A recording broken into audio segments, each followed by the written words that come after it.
نحمده ونصلي على رسوله الكريم اما بعد بسم اللہ الرحمن الرحیم۔ عبداللہ بن مسعود رضی اللہ عنہ سے روایت ہے کہ رسول اللہ صلی اللہ علیہ وسلم کعبہ کے پاس کھڑے نماز پڑھ رہے تھے۔ قریش اپنی مجلس میں بیٹھے ہوئے تھے، اتنے میں ان میں سے ایک قریشی بولا، اس دکھاوا کرنے والے کو نہیں دیکھتے؟ کیا کوئی ہے جو فلاں قبیلے کے ذبح کیے ہوئے اونٹ کا گوبر، خون اور اوجڑی اٹھا لائے، پھر یہاں انتظار کرے اور جب یہ سجدہ میں جائیں تو گردن پر رکھتے؟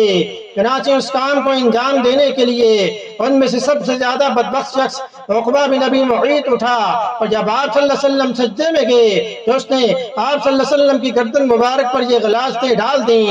حضور اکرم صلی اللہ علیہ وسلم سجدہ کی ہی حالت میں سر رکھے ہوئے تھے۔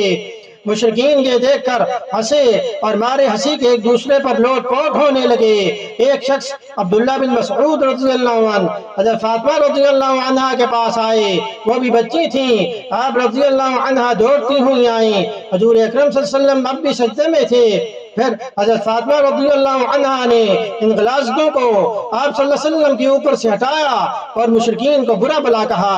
حضور اکرم صلی اللہ علیہ وسلم نے نماز پوری کر کے فرمایا، یا اللہ قریش پر عذاب نازل کر، یا اللہ قریش پر عذاب نازل کر، یا اللہ قریش پر عذاب نازل کر۔ پھر نام لے کر کہا، خدایا عمر بن ہشام، عتبہ بن ربیعہ، شیبہ بن ربیعہ، ولید بن عتبہ، امیہ بن خلف، عقبہ بن ابی معیط اور عمارہ بن ولید کو ہلاک کر۔ عبداللہ بن مسعود رضی اللہ عنہ نے کہا کہ خدا کی قسم، میں نے ان سب کو بدر کی لڑائی میں مقتول پایا، پھر انہیں گھسیٹ کر بدر کے کنویں میں پھینک دیا گیا۔ اس کے بعد رسول اللہ صلی اللہ علیہ وسلم نے فرمایا کہ کنویں والے اللہ کی رحمت سے دور کر دیے گئے۔ بخاری شریف حدیث نمبر 520 میں اس کو جو روایت کیا گیا ہے۔ تو ابتدائی اسلام میں جو کچھ قریش نے آپ صلی اللہ علیہ وسلم سے برتاؤ کیا، اسی میں سے ایک واقعہ یہ بھی ہے۔ آپ صلی اللہ علیہ وسلم نے دعا کی، خدا نے وہ قبول کی، اور وہ بدبخت سب کے سب بدر کی لڑائی میں ذلت کے ساتھ مارے گئے اور ہمیشہ کے لیے اللہ کی لعنت میں گرفتار ہوئے۔ تو اس حدیث کا مقصد یہ ہے کہ ایسے موقع پر اگر کوئی بھی عورت نمازی کے اوپر سے گندگی اٹھا کر دور کر دے تو اس سے نماز میں کوئی خلل نہیں آتا۔